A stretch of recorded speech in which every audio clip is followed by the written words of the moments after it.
નમસ્કાર, હું હર્ષ રાઠોડ, ન્યૂઝ ગુજરાતમાં આપનું સ્વાગત છે। સમાચારની શરૂઆત કરીશું ગરમ મુદ્દાથી। દર્શક મિત્રો, રોજ આપણે એક નવા વિષય ઉપર વાત કરીએ છીએ અને અનેક નવા મુદ્દાઓ સામે આવી રહ્યા છે। સ્થાનિક સ્વરાજ્ય ચૂંટણીને લઈને 2026ની અંદર અત્યારે જે ચૂંટણી યોજાઈ રહી છે ગુજરાતની અંદર, તેની તાડમાર તૈયારીઓ શરૂ કરી દેવામાં આવી છે। પરંતુ દર્શક મિત્રો, આપને એ સમજાવી દઈએ કે જે આ ચૂંટણી છે તેની તૈયારીઓ પાછળ અનેક ખુલાસાઓ થઈ રહ્યા છે। કારણ કે અત્યારે હાલ જે આ ગરમીનો પારો વધી રહ્યો છે તેમ અત્યારે હાલ રાજનીતિક અંદર જે પારો છે તે ગરમાઈ રહ્યો છે। કોકના નિવેદનો સામે આવી રહ્યા છે, તો કોકના ભ્રષ્ટાચારો સામે આવી રહ્યા છે, તો કોકના આ નીતિ નિયમોના કાંડ સામે આવી રહ્યા છે। દર્શક મિત્રો, તો આજે આપણે જણાવી દઈએ આપને કે આ ચૂંટણીને લઈને અત્યારે હાલ જે વાત કરવામાં આવી રહી છે તો નેતાઓના સ્વભાવની વાત કરવામાં આવી રહી છે। દર્શક મિત્રો, નેતાઓનો સ્વભાવ કેવો હોવો જોઈએ? કારણ કે અત્યારે હાલ જે જનતા કોઈ તેમની સમસ્યાઓને લઈને તેમની પાસે જતું હોય છે, તો આ સમસ્યાઓને લઈને તેમને પાસે નિરાકરણ માટે જતું હોય છે, તો શું આ તેમનો સ્વભાવ આવો હોવો જોઈએ કે ના હોવો જોઈએ, તે દર્શક મિત્રો જોવાની બાબત છે। કારણ કે અત્યારે હાલ હું તમને જણાવી દઉં છું કે એક ધારાસભ્યનું નિવેદન સામે આવ્યું છે અને આ નિવેદન એટલા માટે સામે આવ્યું છે કારણ કે તે કહી રહ્યા છે કે હું ધારાસભ્ય છું એટલે તમારે બેસી જવાનું, તમારે કોઈ સવાલ પૂછવાની જરૂર નથી। કેમ આવું? ધારાસભ્યનો સ્વભાવ કેવો હોવો જોઈએ? કોમળ હોવો જોઈએ, શાંતિપૂર્વકનો હોવો જોઈએ। કારણ કે જો એક ધારાસભ્ય આવો જવાબ આપે અને આવી દાંડાઈથી વાત કરે, ગુસ્સાથી વાત કરે, તો દર્શક મિત્રો જનતાનું કેટલું કામ થશે? કારણ કે દર્શક મિત્રો, જો આપણે જણાવી દઈએ કે કોઈ ધારાસભ્ય એવું કે ભાઈ બેસી જા, એ બી જાહેર સભાની અંદર, એ પણ કોને? સામાન્ય જનતાને। કેટલું યોગ્ય છે દર્શક મિત્રો આ? તો આ એક સવાલ પૂછનારા મતદાર પર જ્યારે સંખેડાના જે એમએલએ છે તે ભડકી ગયા હતા અને કહ્યું તેમને કે હવે તમે બેસી જાઓ।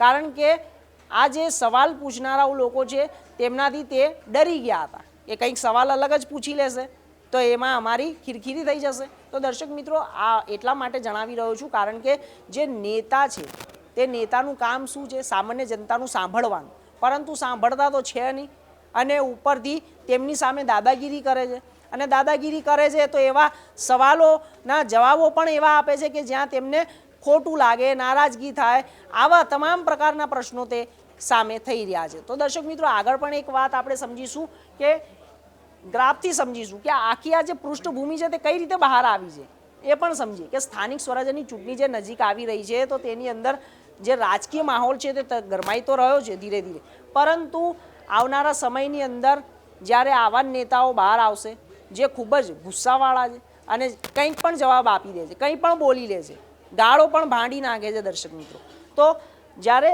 આ સમયની અંદર જનતાના પોતાના પ્રશ્નોને લઈને જ્યારે નેતાઓની સામે ઊભી રહે છે ત્યારે નેતાઓનું શું કહેવું છે, કેવા શબ્દોનો તે ચયન કરે છે, કેવા શબ્દો તે વાપરે છે દર્શક મિત્રો? કેમ કે અનેક જગ્યાએ નેતાઓ જનતાના રોષની જે તે સામનો કરી રહ્યા છે। તો દર્શક મિત્રો, આ પણ એક આ પૃષ્ઠભૂમિ છે, એ પણ આપણે જણાવી રહ્યા છે। આગળની વાત કરીશું કે ઘટના શું છે, આખી ઘટના ક્યાંથી આવી, પ્રકાશમાં આવીને કેવી રીતે આવી, તે આગળ ઘટનાની વિસ્તારથી આપણે સમજીશું માહિતી કે સંખેડાના ધારાસભ્ય અભયસિંહ તડવી છે। અભયસિંહ તડવીએ જ્યારે એક વિસ્તારમાં સભા કરવા ગયા અને તે દરમિયાન જ્યારે એક જાગૃત મતદારે તેમને આયુષ્યમાન કાર્ડને લઈને પ્રશ્ન ઉઠાવ્યો અને તે મુદ્દાનો લાભ કેમ્પમાં કેમ મળતો નથી તે પૂછ્યું। તો દર્શક મિત્રો, આમાં શું ખોટું છે તમે જ જણાવો? આ કઈ ખોટી વાત છે કે કોઈ એક મતદાર જ્યારે નેતાને પૂછી રહ્યો છે કે આયુષ્યમાન કાર્ડનો લાભ કેમ નથી મળી રહ્યો, તો એને કંઈ ખોટો સવાલ થોડી કર્યો છે દર્શક મિત્રો? તમે નેતા છો તો તમારે જવાબ આપવાનો તમારો અધિકાર છે, તમારે જવાબ આપવો જોઈએ, તમારે દાદાગીરી ના કરવી જોઈએ, તમારે કહેવું જોઈએ કે ભાઈ તારું જે કાર્ડ છે તે લઈને આવ, તેના ઉપર આપણે બેસીને જે પણ જે વિભાગ હશે તેમની સાથે ચર્ચા કરીશું। પણ દર્શક મિત્રો, આ તો અહીંયા કંઈક આખી અલગ જ વાત થઈ રહી છે। નેતા તો પોતાના જ્યારે અલગ જ અંદાજમાં જોવા મળી રહ્યા છે। એટલે આગળની વાત કરીશું કે હવે મતદારોનો આક્ષેપ શું છે? મતદારે શું સ્પષ્ટ કહ્યું છે કે કાર્ડ માટે વધુ કાગળો મંગાવવામાં આવે છે, સાથે પ્રક્રિયા મુશ્કેલ છે, ગરીબ લોકોને હેરાન થવું પડે છે અને જ્યારે યોજનાઓ હોવા છતાં લાભ લોકો સુધી પહોંચતો નથી। આ એક ખૂબ જ મોટી બાબત છે દર્શક મિત્રો। દર્શક મિત્રો, આજનો જે વિષય છે ને એ વિષય એવો છે કારણ કે જનતાને ગરીબ વ્યક્તિઓને, આ તમામને લગતો વિષય છે. આવા નેતાઓ જ્યારે ખુલ્લેઆમ જનતાનો જે પ્રશ્ન છે તેને નકારી કાઢે છે, તો શાના નેતા છે આ લોકો? તો આ નેતા ક્યાંથી બહાર આવ્યા છે? સંખેડામાંથી MLA છે. તો શું વાત કરી છે કે કાર્ડ માટે વધુ કાગળો મંગાવવામાં આવે છે, સાથે પ્રક્રિયા મુશ્કેલ છે, ગરીબ લોકોને હેરાન થવું પડે છે, અને એટલે યોજનાઓ હોવા છતાં પણ તેનો લાભ મળતો નથી. તો દર્શક મિત્રો, ક્યાંક ને ક્યાંક આ જે ઘટનાઓ સામે આવી રહી છે તેમાં અત્યારે જેમ જેમ ગરમીનો પારો વધતો જાય છે તેમ તેમ ઉમેદવારોના પણ પારાઓ હાઈ થતા જાય છે અને તેમની પાસે કોઈ જવાબ છે નહીં. આગળની વાત કરીશું. MLAની પ્રતિક્રિયા શું હતી? MLAની પ્રતિક્રિયા હતી કે મતદારના સવાલથી તે ઉશ્કેરાઈ ગયા. અરે ભાઈ, ઉશ્કેરાવાની ક્યાં જરૂર હતી તમારે? આ ઉશ્કેરાઈ ગયા અને જવાબ જેમ તેમ આપી દીધો, અને એની સાથે તમે આવનારી ચૂંટણીઓના જેટલા પણ તમે કામ કરેલા હતા તે પાણીમાં જતા રહ્યા. પરંતુ આવા નેતાઓને જગ્યા મળવી જોઈએ કે ના મળવી જોઈએ તે પણ એક વિષય ઊભો થઈ રહ્યો છે. તો જાહેરમાં કડક શબ્દોમાં તેમને કહી દીધું કે ભાઈ, હું ધારાસભ્ય છું, તું બેસી જા. અને આગળ કહ્યું કે કાગળ આપ્યા વગર લાભ નહીં મળે. એટલે આ બોલવાની રીત જોઈને લોકોમાં અસંતોષ ફેલાયો. દર્શક મિત્રો, સમજવા જેવી બાબત છે કે ખાલી એક MLAની પ્રતિક્રિયા સામે આવીને એના બાદ જે આખું ઘટનાક્રમ થયું અને લોકોમાં આ સંતોષ ફેલાયો. કેમ ફેલાયો? કેમ કે તેમણે શું કહ્યું કે કાગળ આપ્યા વગર કશું કામ થશે નહીં. તો દર્શક મિત્રો, આ મતદારના સવાલોથી MLA ઉશ્કેરાઈ ગયા હતા. વાત એટલી જ છે. આગળની વાત કરીશું કે મતદાર પણ પાછળ ના રહ્યા, પરંતુ તેમનો સીધો જવાબ આપવામાં આવ્યો હતો અને આ સાથે તેમને લાભ મળશે તો જ મત મળશે એવું પણ તેમને કીધું. શું કહી રહ્યા છે? પરંતુ મતદાર પણ પાછળ ન રહ્યા જવાબ આપવામાં. તેમને શું કીધું કે જો લાભ મળશે તો જ મત મળશે એવું સામે નાગરિકે કહ્યું. તો વાત સ્પષ્ટ કરે છે કે હવે જનતાને સવાલ પૂછે છે અને જવાબ માંગે છે.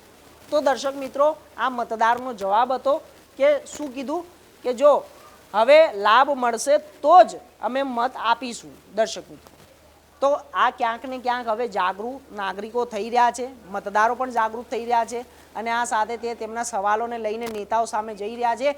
કારણ કે પહેલાંના સમયની અંદર એવું હતું કે જ્યારે સામાન્ય વ્યક્તિ પોતાના આસપાસની અંદર કે ધારાસભ્ય હોય કે કોઈ ત્યાં કાઉન્સિલર હોય તેની પાસે પોતાના સવાલના જવાબો લઈ જવામાં પણ તે લોકો કચાશ અનુભવી રહ્યા હતા. તો દર્શક મિત્રો, આ પણ એક જ વાત સામે આવી રહી છે કે મતદારો અત્યારે જાગૃત થઈ રહ્યા છે. તેમની જે સમસ્યા છે તેમને જનતા નેતાઓ સામે લઈ જઈ રહી છે અને આ નેતાઓ તેમને કઈ રીતે તેમને જવાબ આપી રહ્યા છે તે આ આપણે જોયું.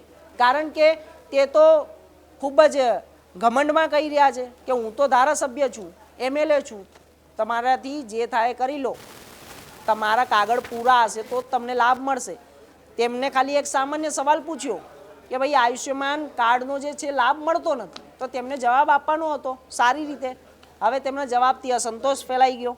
હવે તેમને મત નહીં મળે, હવે તે ચૂંટણી નહીં જીતી શકે, હવે તે હારી જવાના છે. દર્શક મિત્રો, આ એક નાનકડા શબ્દથી. હવે વાત આગળની છે કે તેનો વિડીયો વાયરલ થયો. આખો વિડીયો ઘટના મોબાઈલમાં કેદ થઈ ગઈ હતી અને સાથે સાથે વિડીયો સોશિયલ મીડિયામાં પણ વાયરલ થઈ ગયો અને વાયરલ થયા બાદ લોકોમાં પ્રતિક્રિયાઓ વધતી ગઈ.